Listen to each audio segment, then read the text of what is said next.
Bien, bonjour à toutes et à tous, vous m'entendez bien? Oui, oui. Alors, d'abord, je voudrais remercier les interventions qu'on a entendues là en début d'après-midi, hein, celle de Madame Schuller, celle de Madame Dargaud. Effectivement, comme elles ont eu la gentillesse de le souligner, j'ai entendu beaucoup de choses que je connaissais déjà, et puis quelques nouveautés, puisque même si ça ne concerne pas la Seudre, l'inventaire du quartier d'Arcachon, quartier de l'inscription maritime d'Arcachon, est quelque chose effectivement d'extrêmement précieux. Notamment parce que maintenant on vit et on travaille dans une région qui s'appelle la Nouvelle-Aquitaine et que de plus en plus on est amené à décloisonner les études qui au départ pouvaient nous porter plutôt à travailler sur des littoraux, on va dire, voilà, qui étaient plutôt les plus proches de nos centres universitaires.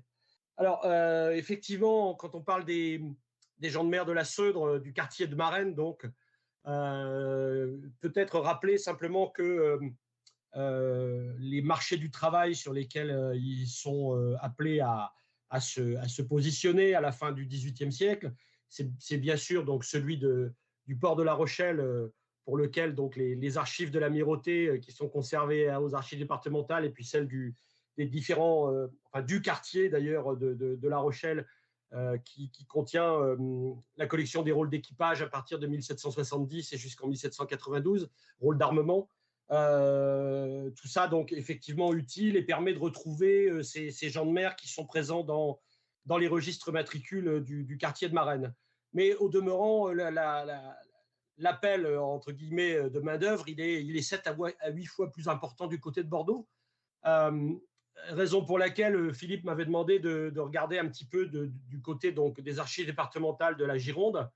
Alors, effectivement, ces archives départementales de la Gironde, elles ont une histoire vis-à-vis des archives maritimes qui était parallèle de celle de Nantes, en réalité, hein, de celle de la Loire-Atlantique, puisque en tant que grand port de commerce, eh bien, Bordeaux a concentré une partie des archives maritimes, en grande partie d'ailleurs celles qui avaient été produites et puis conservées dans les différents quartiers du système des classes de on va dire du sud-ouest, pour faire simple.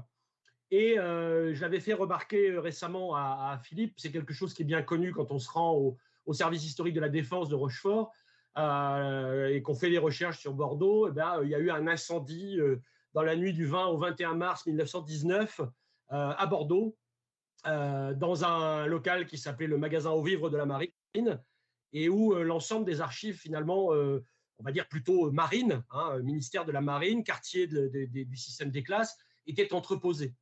Donc ça veut dire que très concrètement, tout ce dont on a parlé ce matin pour Toulon ou cet après-midi pour Rochefort, dans le cadre des sources de l'inscription maritime, mais tout ce dont on a entendu parler également aux archives départementales de la Loire-Atlantique là à l'instant, registre matricule de navire, registre matricule de gens de mer, rôle d'équipage bien sûr, à l'armement comme au désarmement, bah, tout ça a été conservé. Il y avait, nous dit un article publié dans les années 1880, un article d'archiviste paléographe.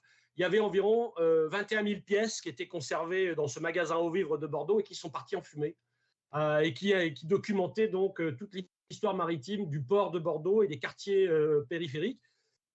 Celui d'Arcachon mis à part, puisque les archives étaient restées à Arcachon, fort heureusement, et qu'elles sont désormais donc au service historique de la défense de Rochefort. Mais ces 21 000 pièces eh bien, permettaient de retracer l'histoire du port de Bordeaux de 1726 à 1790, en gros. Quoi. Voilà. Donc on était sur une collection qui était certainement l'équivalent de celle qui, fort heureusement, existe aux archives départementales de Nantes et qui ont recueilli finalement ce que le port de Nantes lui-même avait pu rassembler en termes de documentation. Voilà. Donc, qu'est-ce qui reste aux archives départementales de la Gironde? Ben, il reste essentiellement tout ce qui a été remarquablement présenté et publié dans l'ouvrage dû à un historien qui s'appelait Marcel Gouron, qui est un historien du droit, qui avait publié dans les années 1930 un ouvrage sur l'histoire de l'amirauté de Guyenne. Et en fait, ce sont les archives de l'amirauté de Guyenne qui constituent l'essentiel des fonds maritimes déposés et conservés et consultables aux archives départementales de la Gironde. Donc évidemment, on n'a pas de registre matricule, ni du système des classes, ni des navires. On a tout ce que vous avez pu décrire et présenter dans le cadre des échelons départementaux des archives. Donc, ça veut dire évidemment des procédures dans le cadre de l'amirauté, des réceptions de capitaines, des réceptions de maîtres, de pilotes, etc. Donc, incidemment, des gens du quartier maritime de Marennes qui seraient signalés comme ayant déménagé pour Bordeaux au cours de leur carrière. On pourrait les retrouver comme capitaine à Bordeaux. Il y a quelques exemples à l'intérieur de ma thèse qui mériteraient certainement qu'on se livre à ce genre d'enquête. Et puis, il y a une grosse collection qui a été numérisée et mise en ligne et qui correspond à des papiers maritimes conservés dans les amirautés, qui étaient en fait l'exemplaire du rôle d'équipage que conservait l'amirauté chez elle, essentiellement pour des raisons de trésorerie, puisque il y avait un prélèvement de droits sur les salaires des équipages. Alors, je l'ai fait remarquer récemment dans un échange électronique que j'ai eu avec Philippe Rodège. Bon, c'est assez. La collection est assez complète. Hein, celle dont on dispose à Bordeaux, elle commence en 1696 et elle s'achève en 1792. Donc, on a beaucoup de rôles. On doit avoir une grande partie des rôles d'équipage au long cours du port de Bordeaux. Donc, ça, c'est évidemment très intéressant. Avec la composition des équipages. Mais en revanche, ce qui est un peu décevant sur cette collection amirauté des rôles d'équipage, c'est que l'amirauté, finalement, ne s'intéressait pas à l'interconnexion avec le classement.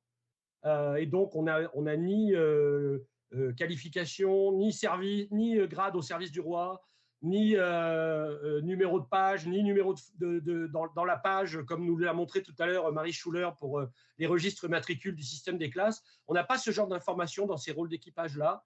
Ce qui fait que quand on veut rechercher, je me suis livré à l'exercice là, avec une promotion d'étudiants de licence 3 qui m'ont servi de cobaye à Poitiers. On a fait ça là, il y a 15 jours. Quand on recherche dans la base de données de ma thèse des noms de gens qui s'étaient embarqués à Bordeaux au début des années 1770, on en est réduit à trouver des homonymes finalement, puisqu'on n'a ni grade, ni âge, on a simplement le nom, le prénom et le village de résidence. Voilà. Donc, sur la base de ces résultats-là, on peut se livrer effectivement à, je dirais, à une mise au banc d'essai des rôles d'équipage conservés dans le fond de l'amirauté de Bordeaux. Donc ça, c'est précieux parce que c'est numérisé intégralement en ligne. J'ai regardé l'inventaire d'un peu plus près. On va retrouver à Bordeaux les mêmes éléments que M. Charon nous a présentés pour Nantes, c'est-à-dire quelques journaux de bord, également évidemment des choses qui étaient déposées dans les grèves d'amirauté, comme de la procédure. Hein. Il y a pas mal de procédures, hein, que ce soit criminelles ou civile. Bon, alors évidemment, c'est un peu chercher l'aiguille dans la botte de foin. Hein. Madame Dargaud nous a montré tout à l'heure un maître de barque du quartier de Marennes. Bon, ben voilà, dans les procédures, effectivement, à Bordeaux, on va certainement retrouver des gens, y compris des maîtres de barque d'ailleurs, puisqu'il y a quand même un lien essentiel en termes d'approvisionnement ou de distribution des marchandises bordelaises, qui est assumé en partie en tout cas, par la flotte de cabotage du quartier de Marennes. Donc voilà un petit peu le panorama vraiment à grandes enjambées. Et puis, parce que je n'avais pas été missionné pour approfondir la question, n'est-ce pas, monsieur le directeur du programme. Donc voilà un petit peu ce que je pouvais vous livrer en termes de panorama de ce qu'on pourrait trouver aux archives départementales de la Gironde. Voilà, je vous remercie de votre attention.